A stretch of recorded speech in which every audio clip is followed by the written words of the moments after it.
ગુજરાત રાજ્યના માન્ય રાજ્યપાલ શ્રી આચાર્ય દેવવ્રતજીએ 15મી વિધાનસભાના 7મા સત્રનું આહવાન કર્યું છે.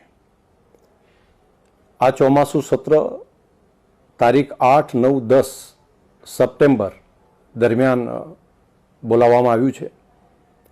ગુજરાત વિધાનસભાએ જેની અંદર માન્ય ધારાસભ્યશ્રીઓ પ્રશ્નો પણ પૂછી શકે તે માટે આજથી કરી અને તારીખ 18, 19, 20 ઓગસ્ટ સુધી તેઓ પોતાના પ્રશ્નો ડાયરેક્ટ પણ નોટિસ આપી શકશે અને અહીંયા આવીને પ્રત્યક્ષ રીતે પણ દાખલ કરી શકશે.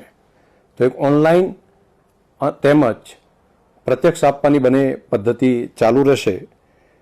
ખાસ કરીને 3 દિવસ દરમિયાન સરકારી કામકાજમાં જીએસટી સુધારા વિધેયક તેમજ ફેક્ટરી એક્ટ સુધારા વિધેયક આ બંનેના જે વટહુકમ છે તે અંગે પણ વિધાનસભામાં રજૂ થશે. તે સિવાય પણ જો સરકાર પાસે કોઈ બાકીનું કામકાજ હશે તો એ પણ જ્યારે રજૂ થશે ત્યારે આગળ લેવામાં આવશે.